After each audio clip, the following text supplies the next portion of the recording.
You're listening to a Roddenberry Podcast. Don't touch that dial. We'll be right back. We'll have more news this evening, but first... The latest Gene-ology, a Roddenberry Podcast.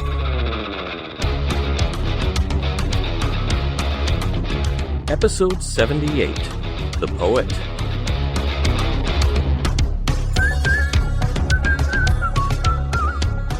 Welcome to Mission Log Gene-ology. I am Earl Green. And I'm Ashley Thomas. Each week on Gene-ology, we examine Gene's files in film and script form to see if all the while he left clues for the audience on how to behave toward their neighbors. Burma shave? Did they sponsor this episode of Jefferson Drum? I don't know that they did or didn't, but everything I've seen shows a very clean-shaven Jeff Richards, so I can't rule that out. Too bad for my beard-loving self. That's okay. But before we get to trivia on this week's episode, folks, let me take a brief moment to encourage you to join our Patreon or follow us on YouTube or leave a review wherever you're listening to us. Heck, see if Jefferson Drum will print it as a letter to the editor. Or, you know what? Hey, do all the above. That's cool, too. Yeah, keep Lucius working in the back. Patreon is your gateway to all things Mission Log, including exclusive access to the unedited version of our show and our private Discord, where you can interact with us, your hosts, during scheduled live chats, along with occasional screenings, some of which are surprise screenings, like the most recent one. You can access all this for just $1 a month, so head over to patreon.com/missionlog to see what tier works for you, and you can join the conversation. By the way, reviews help our shows far more than you could possibly imagine. Even if you can't come up with the words for a written review, a 5-star rating really goes a long way to tell the algorithm that you like us, you love us, you want some more of us, you think other people might like us too. We are counting on our loyal genealogists to help us spread the word. And now, this week's trivia. This script was yet another voyage of discovery through the Roddenberry archive, starting with, what was the name of the script? According to sources like IMDb, this episode is called The Post. And you know, it's a show about a newspaper man in the Old West. No one's even going to blink at that being the title. But then we looked at Gene's actual script, which tells us that the episode is called The Poet, which, given what happens in the episode and the main guest character, does make a lot more sense. So perhaps in a more minor way this time, we're once again making a slight correction to decades of television history. The Poet, not The Post, aired on Friday, July 4th, 1958. Normally, networks and local stations alike don't put a lot of important programming on a day when families are expected to be having cookouts, shooting off fireworks, that sort of thing. But since it was already a summer replacement series, that's just where this episode of Jefferson Drum landed. As with all of our previous Jefferson Drum coverage, we have no film or video to work from, and are operating from Gene's final draft script, dated May 7th, 1958, with plenty of revised yellow pages dated May 8th, 1958. Once we get to the end of the second act and the story as a whole, those yellow pages take over completely, indicating some significant rewrites to the end of the story. Just something to bear in mind as you listen to us talk about it. The poet in question is gunfighter Kading, played by actor Skip Homeyer.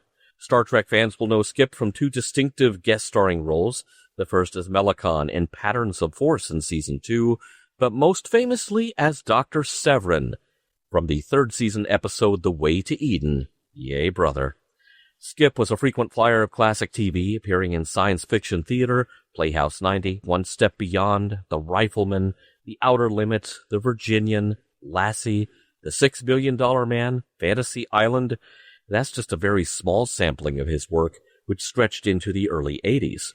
His most prominent big screen role was in 1950's The Gunfighter, starring Gregory Peck. If it helps you to imagine the character of Kading in context, Skip was only 28 when he appeared in this episode of Jefferson Drum. We lost Skip Homeyer in 2017. Starring as Kading's opponent, Spade Ritter, is James Anderson. A native of Birmingham, Alabama, James had a wide range of roles in his career on film and TV, though his screen presence was best remembered in his appearances in westerns. Prior to Jefferson Drum, his TV guest roles had livened up episodes of Dragnet, Medic, The Cisco Kid, and Code 3. Afterward, he'd appear on Colt 45, Men into Space, Have Gun Will Travel, and The Time Tunnel. Oh, and in 1960 he would appear in an episode of Wrangler as Weston in the episode Affair at the Trading Post, which we covered in episode 61 of this very podcast. His film appearances included The Five, I Married a Monster from Outer Space, The Thing That Couldn't Die, and To Kill a Mockingbird. James died in 1969, months before his final two film appearances reached the screen, those being roles in Little Big Man and The Ballad of Cable Hogue. We've talked about Jefferson Drum's ensemble cast each week we've been covering the show, and this week it's time to shine the spotlight on the storied career of Cyril Delavanti, who appeared in every episode of the show as Lucius Coyne, the wise old printer who made sure Jefferson's newspaper made it to press on time. Born in London in 1889, Cyril got into the world of acting early and was already appearing on stage in his native England before he left for the U.S. in 1921. Appearing on the American stage in the 20s and serving as the director of the Houston Little Theater in the 30s, Cyril made his way first to film and then to television, where his thin, almost frail appearance, the fact that he already looked much older than his actual age, plus that accent, earned him a steady stream of work in westerns and horror B-movies alike. Many of his early movie roles went uncredited, such as his appearance in the first Buster Crabbe Buck Rogers film. On TV, he appeared in Mr. District Attorney, I Led 3 Lives, Highway Patrol, The Adventures of Superman, Boots and Saddles, Sea Hunt, Hotel de Paris. All of this to say, it's kind of remarkable that his regular role on Jefferson Drum marks the first time Cyril's path crossed Gene Roddenberry's career path. But it wouldn't be the last. We discussed it back in podcast number 46, but Cyril would go on to appear in Gene's Charlie Red Dog episode of Have Gun Will Travel as the shopkeeper. Later credits after Jefferson Drum's 2-season run included Alfred Hitchcock Presents, Thriller, 4 episodes of The Twilight Zone, including Penny for Your Thoughts, in which he was Mr. Smithers, Voyage to the Bottom of the Sea, Mission Impossible, I Spy, and Night Gallery. Surprisingly, Cyril never appeared in Star Trek. Lung cancer claimed Cyril Delavanti in 1975.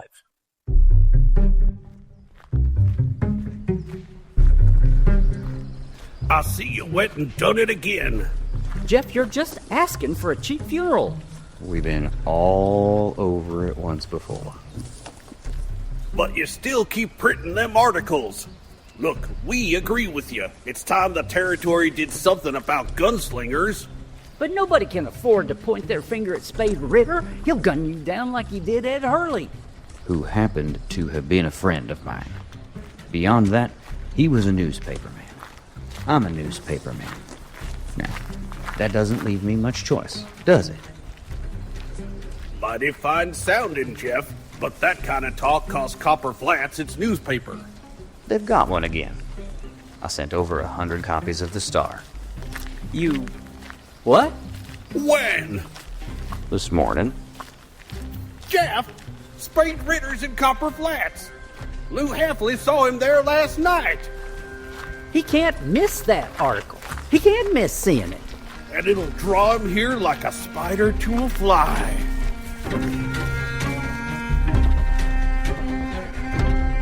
Jefferson Drum, newspaperman with a passion for truth-telling and honest journalism, sets up shop in a small western town.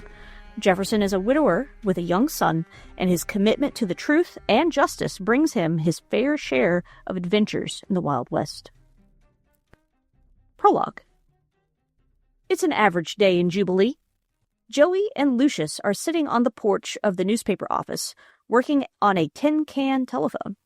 Big Ed and Hickey are making their way to the office to speak to Jeff. Grim-faced and serious, there's important business to discuss.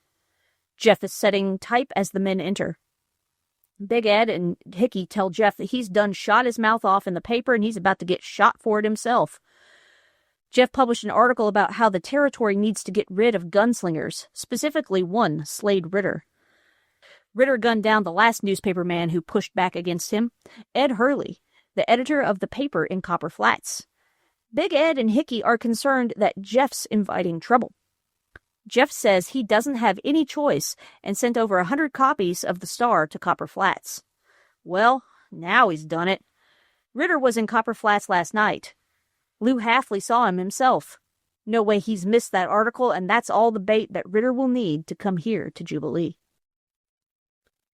Act 1. Jeff, Hickey, and Big Ed are still arguing about what to do when Ritter gets to town. Heck, he might even be here already and Jeff wouldn't even know because he's got no idea what he looks like. But Jeff isn't too worried. He's got an idea or two of how to handle Ritter. Meanwhile, Jeff focuses his attention on Joey and Lucius' tin can telephone. Lucius is starting to believe all this talk of real telephones is just another myth from back east. As they're troubleshooting the phone, a shot rings out, severing the string between the cans. A new figure enters the scene. A young man with an old face, a mangled arm, and a gun dismounts his horse in front of the newspaper office. The young man asks for Jeff, and Jeff identifies himself. But the young man isn't Spade Ritter. If he were, Jeff would have, as he puts it, a big, disagreeable hole in himself somewhere right about now. He's Kading. Kading offers his hand, but Jeff is none too thrilled about him taking a shot at him, especially while his boy is present. When Kading objects to his not taking his offered hand, Jeff tells him that that's his office. He'll deal with him when he's done with his friends. Jeff rejoins Big Ed and Hickey. Turns out Big Ed knows who Kading is. He saw him once when he tended bar in Texas, and he's as bad or worse than Ritter himself. Kading approaches, and Jeff changes the subject back to the tin can phone. He starts to reach for it when Kading blasts the can just out of his reach. Kading keeps firing until he empties the gun, and with some effort begins to reload with his twisted arm. "How's my shooting?" Kading asks. Big Ed and Hickey mumble something to the tune of "real nice," but when Jeff refuses to respond, he says he wants to hear Jeff say it too. Jeff says something all right. Kading has now interrupted him twice and frightened his boy, and he's none too pleased about any of it. Why? Kading says that he wants Ritter, which is lucky for Jeff, isn't it? He's going to shadow Jeff until Ritter shows up, and then he'll be on his way. And with that, Kading takes a seat on the porch. Later, Kading is still seated on the porch, watching a lone rider enter town. The rider passes without incident. When Lucius asks why Jeff is allowing Kading to stick around, Jeff replies, "If you were being stalked by a grizzly, you'd not be too mad about a mountain lion taking your side." Jeff invites Kading in for supper and learns that the man has an affinity for books. You don't see too many of them out in the West, and Jeff has a few. He picks a few up, but drops one. Joey goes to help him, but Kading shoves him away into the type stand.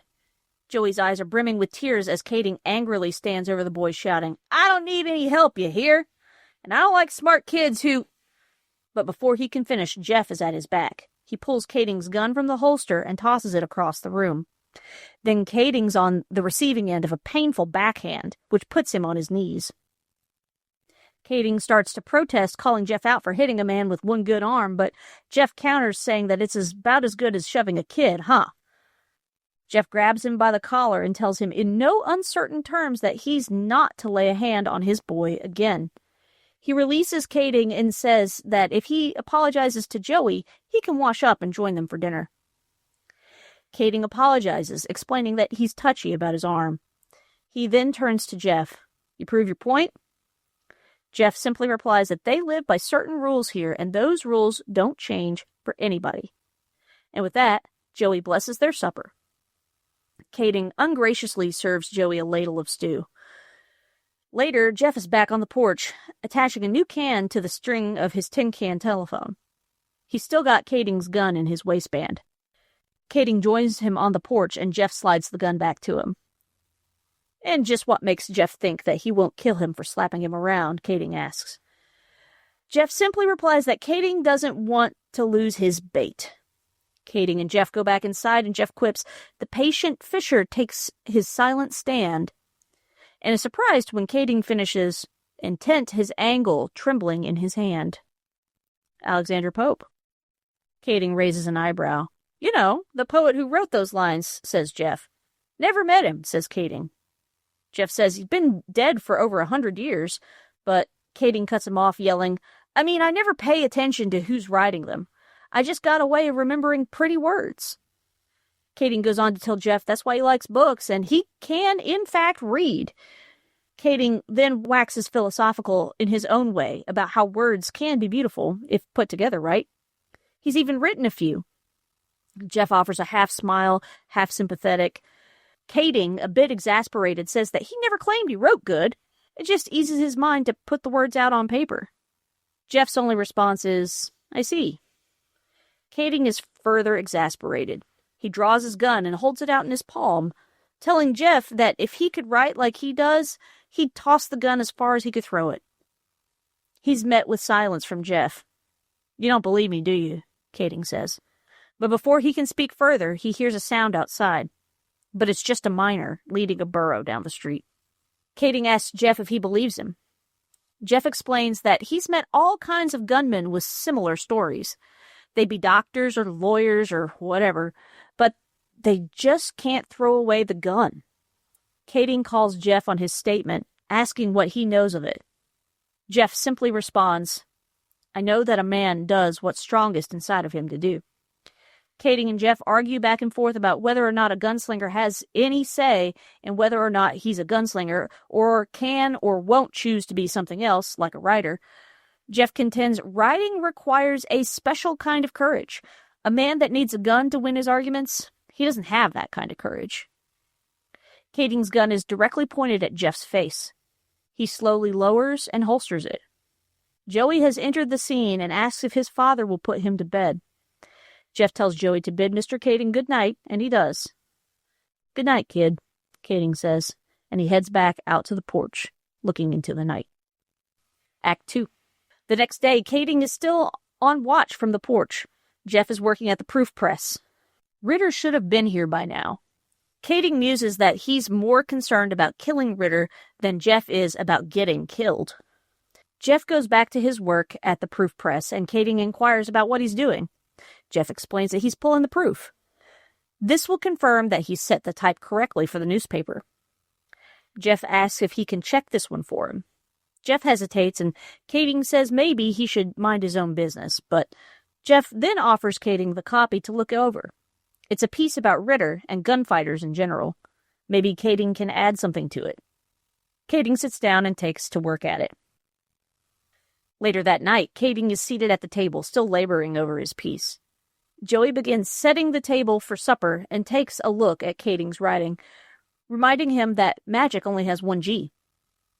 Kading grumbles at Joey to mind his own business and covers his paper. Joey says that it's still only got one G, and there are 2 O's in wood, by the way. Kading stands up quickly, sending his chair clattering back.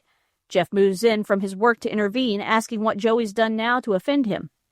Kading angrily tells him that Joey won't mind his own business, watching him like he's a freak or something. When Jeff says, you know how kids are, Kading says he doesn't know. He's never been a kid. His folks beat it out of him by the time he could walk. He takes a long, hard look at Joey and then asks about the boy's mother. Joey informs him that his mother's in heaven, but he can show him a tintype picture of her. Joey runs off to get the tintype of his mother. Kading looks back at Jeff and says he's not used to kids. Jeff reminds him that kids have something that adults have forgotten about: curiosity and honesty. Kading then offers his condolences on the loss of Jeff's wife and asks about her passing. Jeff responds grimly, she was killed by a man with a gun. Kading looks almost ashamed, then tells Jeff he's just after Ritter, who happens to be after Jeff. Figured he'd like that, so how come he keeps coming after him? You want to get me a case of nerves? Get killed? He shouts. 'Cause if you do, you'll go with the next bullet. Joey re-enters with the tintype and offers it to Kading, his anger fading. Kading remarks that Joey's mother is the prettiest woman he's ever seen. Joey mentions that she was nice, too. Kading reassures Joey that she's looking down on him, watching him right now, and Jeff agrees. Before they can continue further, Lucius calls Joey back to finish setting the table for dinner. He says if he sweats over the stove for another minute, dinner's going to be too salty. Kading takes the blame for Joey's tardiness, and Lucius drafts him into helping finish the table for dinner. Kading begins placing the silver and asks Jeff if he'll look into his piece after dinner. He agrees. After dinner, Jeff mulls over Kading's handiwork, looking emotionless.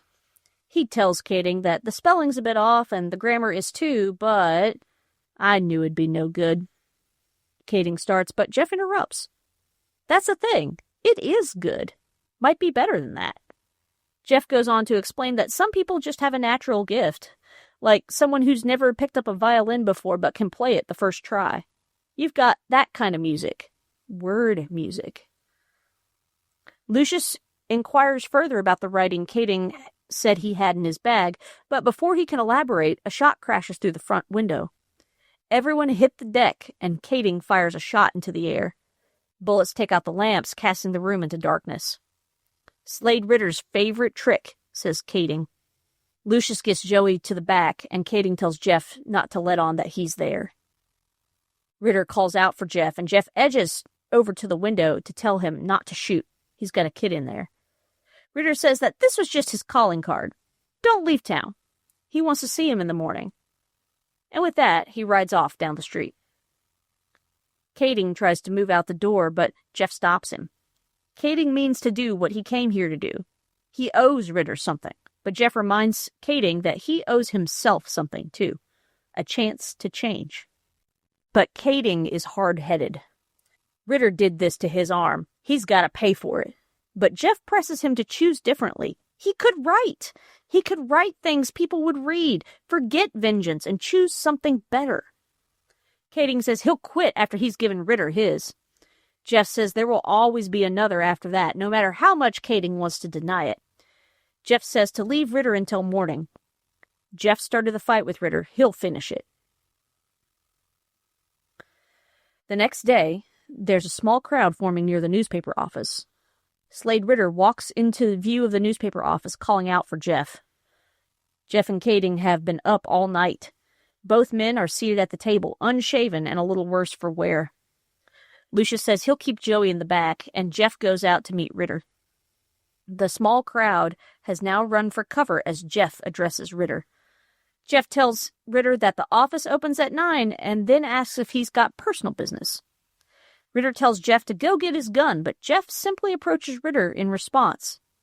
Ritter tells him again, more forcefully, to go get a gun or he'll burn him to the ground where he stands right now. Jeff simply moves face to face with Ritter. Ritter calls Jeff a coward, afraid to back up what he writes. But Jeff isn't intimidated by him at all. He says, I'll quote what I wrote to your face. You're fast, and you'll use it as an excuse for murder. I won't draw with you, and you won't have the nerve to kill me unless I do. Ritter places his hand on the butt of his gun, but doesn't draw. Jeff continues, but I can make you draw. In 10 seconds, I'm going to hit you, full in the face, just as hard as I can. It's going to hurt so bad you'll forget yourself. I'd have to die one way or another. This way I can take you with me, hanging from a rope. Ritter is taken aback by Jeff's audacity, uncertain of his next move. Jeff reminds him of the ticking clock and counts. He makes it to 9 before Ritter tells him to hold it, and that he likes a man with courage. Jeff tells him to get out of Dodge, and by Dodge he means Jubilee. Next time, he's not getting a countdown. Ritter starts to walk off when Kading calls him out. Ritter recognizes him, and Jeff calls out to Kading to stop. Kading tells Jeff to back up so he doesn't get him killed. The men have now formed a triangular showdown. Jeff calls to Kading to let it be. Ritter was leaving. It's over. But it's not over for Kading. Kading tells Jeff to back off. Ritter doesn't care if Jeff gets caught in the middle, but he does. Ritter goes for his gun, but Kading gets a shot off before Ritter does, hitting him directly in the right shoulder. Ritter's dropped his gun, but Kading isn't done with him. He plans to empty the barrel on Ritter, but Jeff rushes Kading to stop him. He knocks the gun from his hand and gives him a powerful backhand slap, knocking him to the ground. Kading rolls to grab the gun again, but Jeff stops him. Kading offers him a weak smile. I can throw it away now. Jeff wrenches the gun away, unloads the barrel, and hands it back before walking back towards his office. Kading gets up to follow him. "I can still write," he calls. Jeff turns and says, "It'll die, Kading, with the rest of you." Kading offers him his gun to throw away, but Jeff refuses, telling him it's all he'll ever have. Kading, defeated, mounts his horse as Ritter is being helped into the saloon. Lucius, Jeff, and Joey watch Kading ride off into the distance. Joey asks if they can play with the new tin can telephone. And they do. The end. Excellent job on the recap there, Ashley. That story gets a little bit loco. Indeed, it does get loco. And, I feel like I did a little better job reining in the dialogue that I did on Law and Order. But this one, Earl, I'm, read through a couple of times. I'm still not totally sure what to make of it. So I'm really looking forward to our chat about this today. I'm eager to get your thoughts. So I didn't reach any conclusions in one reading of the script either. Mm-hmm. I really wish we could find this one. Yeah. The story being loco just reminded me that everyone that Big Ed is wary of is loco. You notice this? Big Ed, he's got, I don't know, some ESPN about that kind of stuff. I like that we're on script 3, and it's like the regulars in this town have recognizable character tics. Mm-hmm. I already know who they are. So one thing, it's a silly observation that I noticed, and tell me if you caught this one too. The other newspaper man that Ritter gunned down, his name was Ed Hurley. Was that not Everett McGill's character on Twin Peaks? I think you're right, yes. I hadn't gone back to check, but I'm like, wait a minute, I just like Ed Hurley. And I kept wanting to call him Big Ed Hurley, because I think that's what they called him in Twin Peaks, but we also have Big Ed, and then we just have Ed Hurley. So, not the same person. And that's how Jefferson Drum suddenly got grandfathered in as a Twin Peaks prequel. A twin prequel, if you will. Yes, a twin prequel. I thought it was kind of fascinating from a historical perspective to have a Western where we are talking about how the telephone is a thing now. Yeah, that was interesting to me too, because I was like, wait a minute, do they have phones yet? But yeah, they do. It's just not a thing in their town, but it's a thing that Drum has read about. His son has read about it. Mm-hmm. It is an invention that exists in the world. Mm-hmm. They just happen to be in a place that's enough of a backwater that the telephone has not reached them yet. Mm. And for someone like Lucius, it might as well be science fiction. Yeah. Lucius, like, this has to be a myth from back east. Does it really exist? Now, I did some reading up on this, and this does actually give us a time frame for Jefferson Drum happening in terms of when in American history. So Drum talks about 21 telephones have been installed back in New Haven. So I'm presuming that's Connecticut. Okay. Presumably, 21 telephones at this time, that is an installation at scale. Yeah. So I am going to assume that Bell Telephone exists as a business entity already and is carrying out these installations. Mm-hmm. And so that puts us at the end of the 1870s, or most likely sometime in the 1880s. Mm-hmm. It's just kind of fascinating to narrow down when does this happen, because there are so many tales of the Old West that are just kind of nebulous on that count. Mm-hmm. It's sometime after the Civil War. We're not really going to nail it down. There's horses, there's not cars, there's not telephones. Except here, now there are telephones. Right. My dad was a phone man, so knowing a little bit about telephone history and things like that, that was kind of interesting to see. I wasn't expecting that in my Western, so yeah. Neat find there. There's a really interesting line where Drum tells Lucius, if Kading is staying, I'd rather have him in here than out there. Mm-hmm. But this is just a minute or two after Drum said that if he was being stalked by a grizzly, he wouldn't mind having a mountain lion on his side. Right. So, wait a minute, which one is it? Because Drum seems to know that if Kading is left to his own devices, he's a danger to himself and others. Yeah. this was an interesting one because it seems like Jeff kind of wanted to have his cake and eat it too, you know?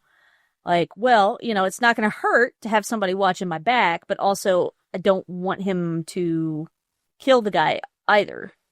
Yeah, he needs the protection, but at the same time, that protection means that he's got a tiger by the tail, which means you are never any further away from the rest of the tiger than that tail. Right.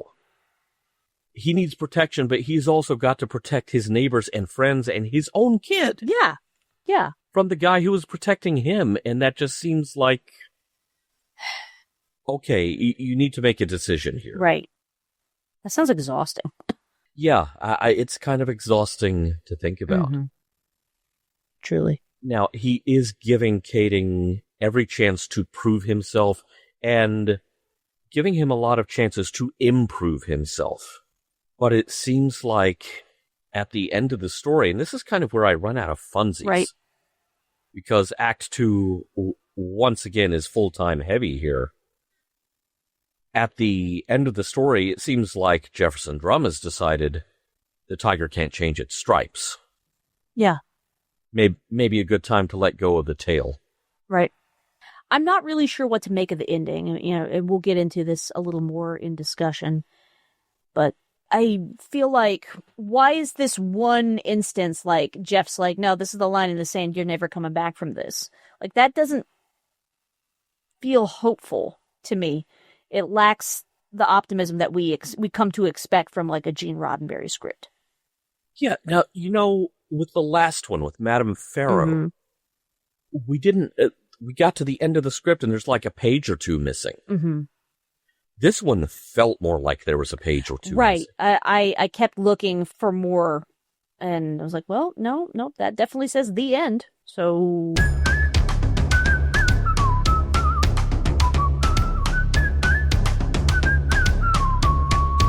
Okay, Ashley, I'm not sure if you picked up on this. I felt like the poet was trying really hard to revolve around the subjects of mercy and forgiveness. Mm-hmm. Cool idea. Yeah. But it seemed like the execution hit a bit of a speed bump, and it was this jarringly abrupt ending. Yeah, I agree. This whole idea of, I love what Jeff is saying here about let's choose mercy. Let's choose forgiveness. Let's not seek vengeance. I love every bit of that. I think that's wonderful and beautiful and a thing that is aspirational. Let's do that. Okay. Let's twist this a little bit. Maybe twist isn't the right word, but you have Kading who wants to go after Ritter, and you know, you get it. You get why. Even with Jeff telling him he can choose to be better, he can choose to be different. But Kading, you know, at the end he doesn't even kill Ritter. He gets him in the shoulder, basically, you know, an eye for an eye him. You know, he's getting him in his gun arm, basically, the way that he got in his other arm, you know. Why is this like the line in the sand where Jeff's like, nah, you're never going to give it up. You're done. Because if you truly believe in forgiveness, in mercy, those things are to be given like unconditionally. Or at least I feel that way. Like, you can forgive and you can let stuff go. You also have to learn from those experiences to protect yourself and others. But Kading didn't even like kill Ritter. I mean, yeah, he wanted to. And he had plans to empty the barrel. But he didn't. He doesn't even try to like reload and take aim at him after Jeff puts him on the ground. I don't know why this is the line in the sand that Jeff is drawing. I don't get that part. So I would love to hear if you have thoughts or insight about that. Oh, I have lots of thoughts. Fire away. Would you like the soapbox? If you could put a padded cushion on it, I think at this point I'm just ready to sit on the soapbox. I may be there. Okay, bro. Fire away. I have issues with the content and the motivation. I also have some structural issues with the form of the episode. And so this show is all about the writing. Our podcast is all about somebody's writing. And so we don't really put on the writer's hat as much as they do, say, over on Mission Law. But I might do that on this occasion, because I feel like there were different ways to do this that would have worked better. First off, I felt like maybe this wanted to be an hour-long show, and then, obviously there's too much story to fit into that 25 minutes. And I'll get back to that, but I feel like there was maybe a too much story for the time in which to tell it issue here. Okay. I really can't find a place where I'm comfortable with what this story is saying about forgiveness. Okay.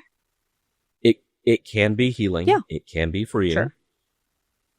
It is not a one-size-fits-all thing. No, it's not. You're right. There are things that cannot be forgiven. I question whether it's Drum's place to demand that Kading forgive Ritter. It seems like Kading has to make that journey himself. Yeah. And yet, Kading's approach is also objectively wrong. Right. Because he wants to inflict upon Ritter the same injury that was inflicted upon him. And in doing that, he proves that, on some level, forgiveness just is not in his vocabulary. He may know a lot of words, but mercy doesn't seem to be one of them. Mm-hmm. He wants to take from Ritter what Ritter took from him. So, in a sense, I can understand Jefferson Drum being furious at him at the end that he couldn't drop his vendetta and focus on developing a gift that would outshine anything Ritter ever accomplished, and maybe outshine anything Ritter ever took from him. But Drum's complete dismissal of Kading at the end, that seems harsh and cruel to me. Yeah. That's the part that really doesn't sit right with me. And this is where, I don't know if you notice, I brought this up in trivia. Oh. Last 5 or 6 pages was all revised yellow pages. That is a good shout. I did notice that several things were, the pages were different color, but also there were at least 3 or 4 times that I noticed where scenes numbered blah, blah, blah, and blah, blah, blah, and blah, blah, blah are omitted. Yeah, it's like we had to squeeze everything into the sandwich. Right. And maybe stuff that was originally there that would have helped us make this journey got kicked out for time. Yeah, that was my next question. What got kicked for time? Yeah, because we only have this one draft of the script, we really don't know. Mm-hmm. So, yes, what Kading has done was wrong, but you now have this additional layer of lack of forgiveness. Mm-hmm.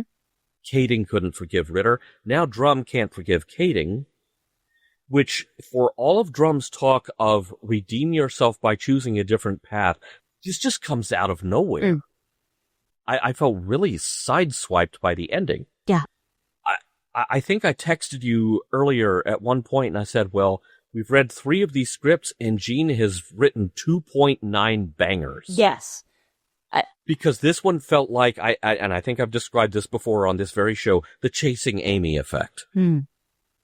After the Kevin Smith movie of the same name, which is really insightful for 9/10 of its running time. And then you get to the last couple of minutes and it's like, what did you just do? So I really felt like this story got cut off at the halfway point and we were deprived of acts 3 and 4. Mm-hmm. But my first rule of media criticism is that I do not use the phrases, it's bad writing or it's weak writing. Because what that really translates to is the writer made different creative choices than I would have made. Right. And I think the people who roll out the phrase weak writing so often, especially the ones who have never written a script. Yes, they are often people who do not work professionally as writers. Yeah, I want people to start normalizing saying, okay, they made different creative choices than I would have made, because in the end, that is what you are really honestly saying. So what creative choices would I have made here? What if Gene had pulled a bit of a Samuel Beckett and structured the story so that Ritter never actually arrived? And that way, the story can be all about Kading. And the fight that Kading has is with his own worst instincts.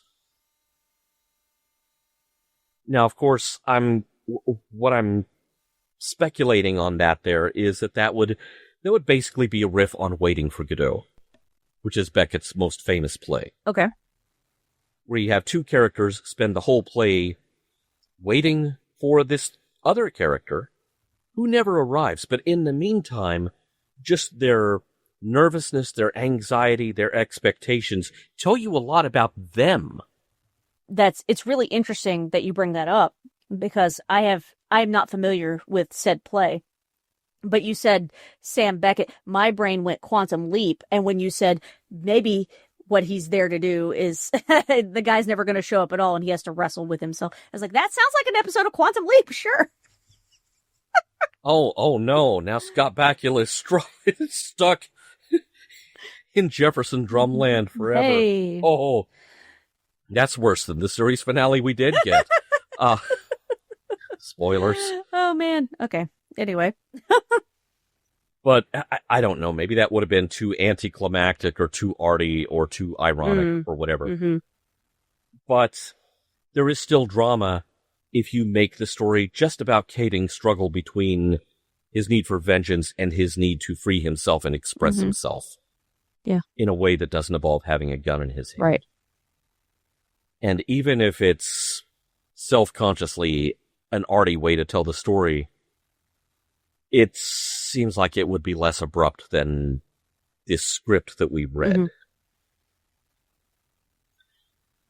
I had another thought reading this. Okay. Go for it. If I can zing you with a question. Please. Here. By this point in 1958, Gene has already written quite a few episodes of Have Gun Will Travel. The most recent at the time this episode of Jefferson Drum was broadcast was Ella West. Is Kading Paladin if Paladin has run out of luck? I could see that. I don't know. I picked up on a little bit of hint that maybe Big Ed knows who Kading is. Did he send for him? That's a good question. It's not really made explicit. Mm-hmm. But Kading has obviously heard somehow of the situation between Jefferson Drum and Spade Ritter. So he's kind of pulling a Paladin. Oh, you know, my skills as a gunslinger are needed here. I will ride out tonight. So, really, Kading sounds a lot like Paladin so far, except for two things. One, he does not have business cards that are so snazzy that they get their own musical stings. And two, he is wearing a very large and bitter chip on that one remaining good shoulder of his. Yeah. That's what got me thinking. Kading is Paladin if Paladin ever got too pissed off to think clearly. Yeah. He's also not, I mean, I almost said he's not as well read, but obviously Kading does read. But he doesn't have Paladin's education or privilege. Right, and I had noted that difference as well. Yeah. There is perhaps a gap in education level because, you know, Paladin will quote poetry at anyone within earshot when he's not actually shooting at them. Right. This guy is aspiring. He's perhaps aspiring to be Paladin, but still, it just hit me like, if Paladin lost a shootout in a life-altering way, you would get Kading as the result. Yeah, I think you're right. And I have to wonder, too, like, Jeff's lack of compassion at the end of this episode, like, I think you see Jeff, like, starting to show some compassion for Kading because he sees this is a guy who, Kading says that he never got to be a kid. His parents beat it out of him. Comes from a hard place. He's not had the education or opportunity to really hone those skills. He feels like this is the only option available to him. And it feels like Jeff doesn't seem to have, by the end, because Kading chooses to, take a shot. He chose violence. He doesn't seem willing to mentor and try to push Kading in a more positive direction after that. Like what? Which seems like all that's going to get you is Kading being even worse than he is now. Right, because, Jeff started to show him some kindness and said, hey, yeah, no, your content is good. Yeah, we need to work on spelling and grammar, but your content is good. So is Kading going to pursue writing after this? Probably not. Because Jeff's like, nah, this is all you're ever going to do. If you're told, yeah, you're never going to amount to much by pretty much everyone in your life, I mean, unless you're like me and, you tell me I can't do something, and I'm going to say, back up, because here I come. Don't tell me I can't do something, because I'm going to do it. And a buddy of mine has a saying. She's like, I'm going to do it once to show you that I can. I'm going to do it a second time just to be petty. I don't think Kading has that in him. I don't think he's got that kind of attitude. Yeah, and like you point out, Drum telling him, okay, you're not going to change. Well, Drum, you've just made sure of that. Absolutely. And that's what makes this seem really weird as a Gene Roddenberry script. Yeah, it lacks the hopeful optimism that we normally get from a Gene script. I mean, this feels like maybe it could have been a cautionary tale, but it's still not. I don't know. Yeah, there's not enough narrative scaffolding built to get us to this rug pull that Drum does at the end. Yeah. Where it's just like, no, to hell with you, you're not going to change. Everything leading up to that point, everything before that turn, seems like that whatever happens, Drum is going to try to help this guy turn his life around. Again, we just land back on the same space. It's so sudden. It's so abrupt. Mm-hmm. It feels like you got sideswiped by the ending of another script. Yeah. Which makes me wonder if this was something, since we are talking about the revised pages being heavily clustered at the end of the script, I wonder if that was dictated from on top. Yeah. Dictated from further up the food chain by the showrunners. Like, Gene, no, you can't, you can't forgive this guy. He chose violence. You have to ostracize him. Mm. And the result is something that just feels very un-Roddenberry. Yeah. Of the 3 Jefferson Drum scripts we've covered thus far, this is the least geniest, I feel. I haven't gotten to read the 4th one yet, so we'll see if I feel differently by the time I get there, but this one, we've got, like, some of the hints and hallmarks that you would expect from a Gene Roddenberry script, like the call to abstain from violence, not seek vengeance. Can we talk this out?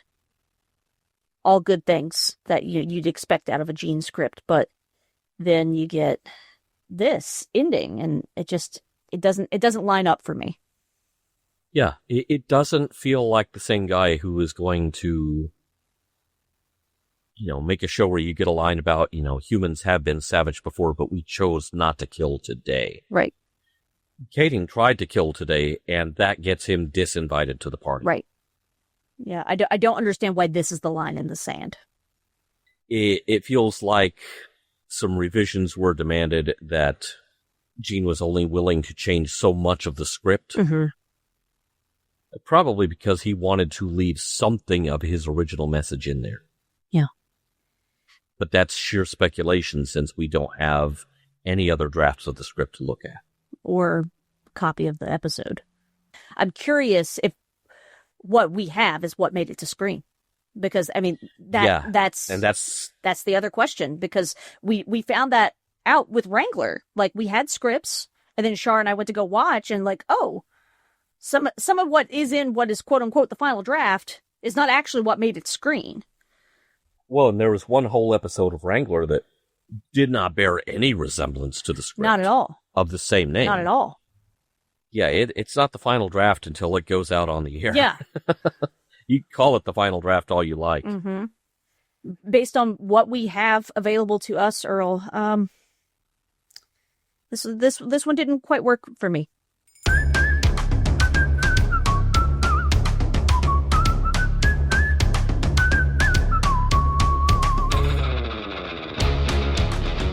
All right.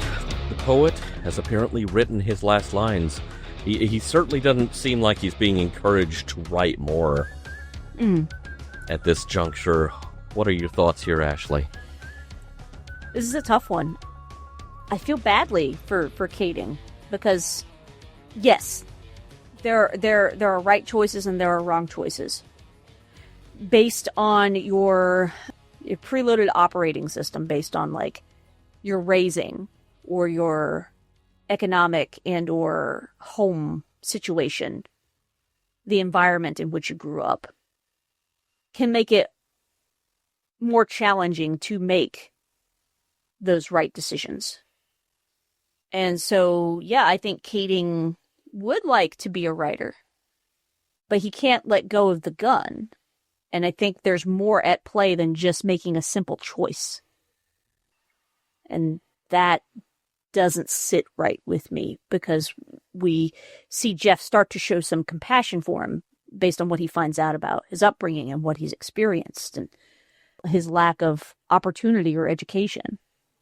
But because he made the choice to make one shot, Jeff's like, nah, you're never going to get it. And he has zero compassion for him. And that doesn't line up with what we have seen in previous episodes of this show. So that is troublesome to me. And I don't like it. Yeah, it seems very out of character for Drum. Right. It doesn't line up with, by my reading, the first 23 minutes of this script. Right. So it really is hard to kind of try to find the message here. Again, this is the third Jefferson Drum script Gene has written, and it feels like he's written 2.9 really good scripts for Jefferson Drum so far. Yeah. There's one line Drum says that I think is very revealing. Writing requires a special kind of courage, Kading, and a man that needs a gun to win his arguments, he doesn't have that kind of courage. I think there is some truth there. Sure. Would agree. Because it requires more bravery to take a stand knowing that you have only the courage of your convictions to turn the tide and change the outcome of the day than if you are packing heat. You know, you're not going to win the argument against the other guy. Well, you could always shoot him if you feel enough is at stake. But you line up 20 different people, and they're going to give you 20 different answers on when the line is crossed enough to pull a gun. Mm-hmm.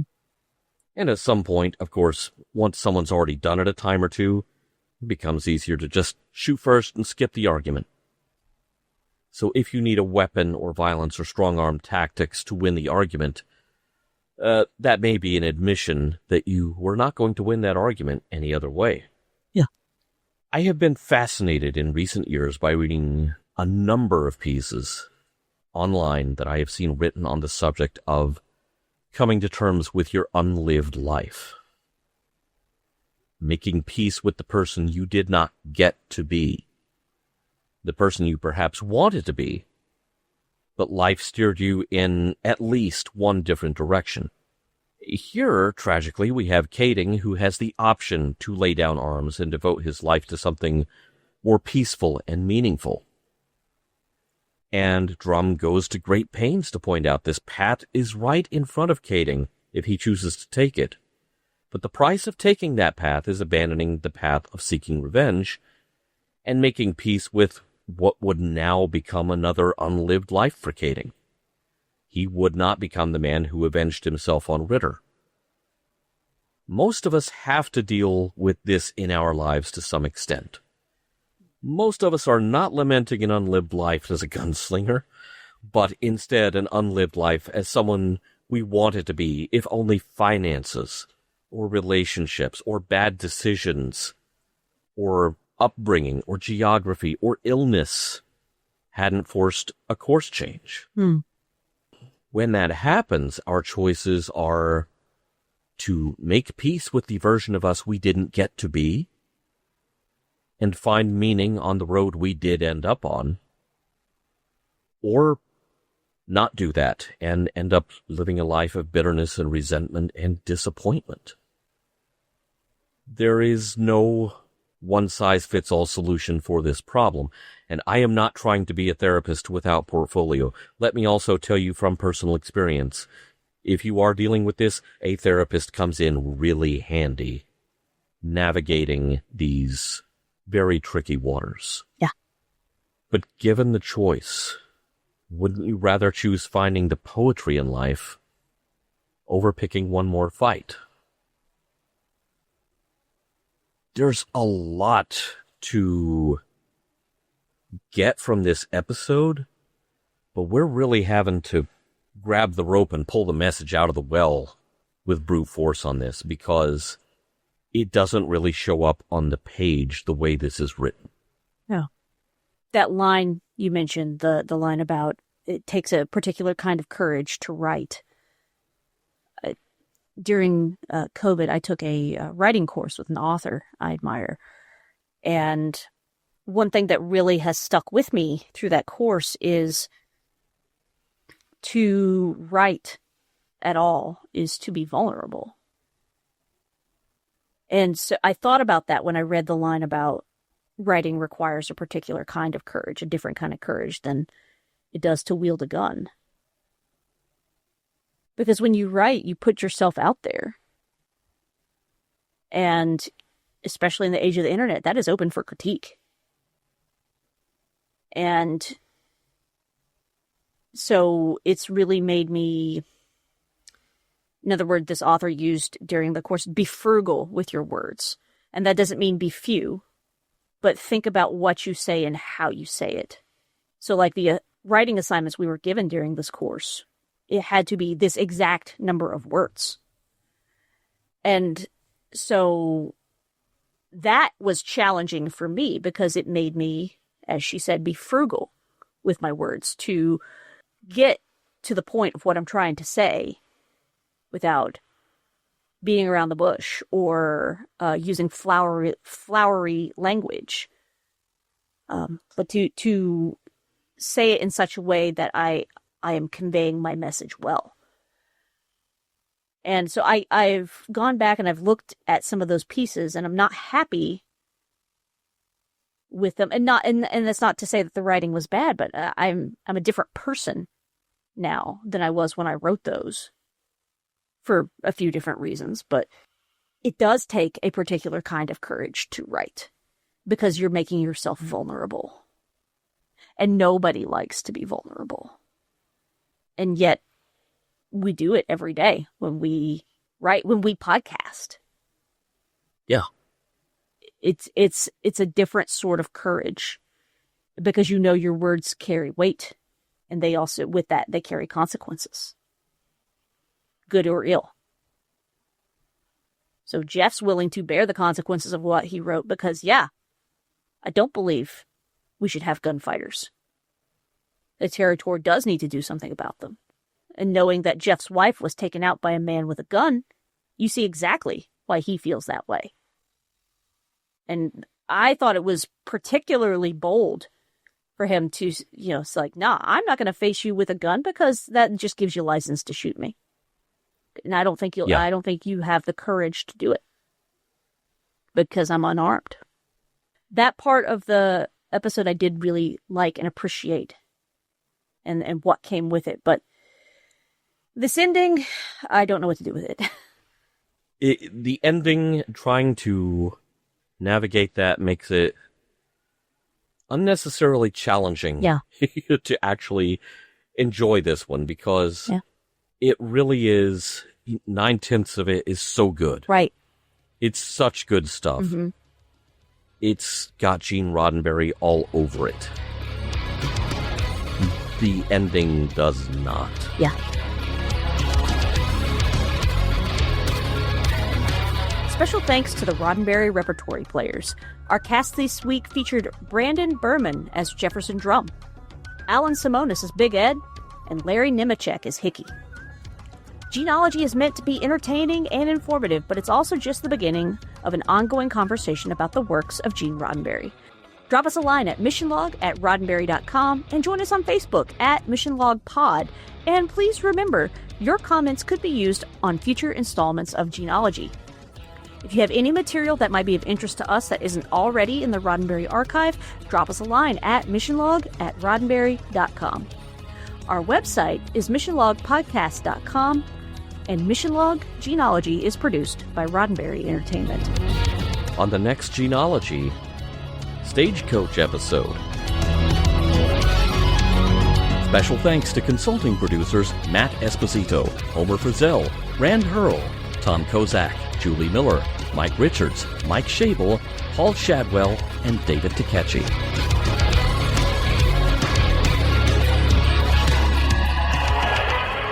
We'll be back next week with more of your favorite programs. This concludes our broadcast day.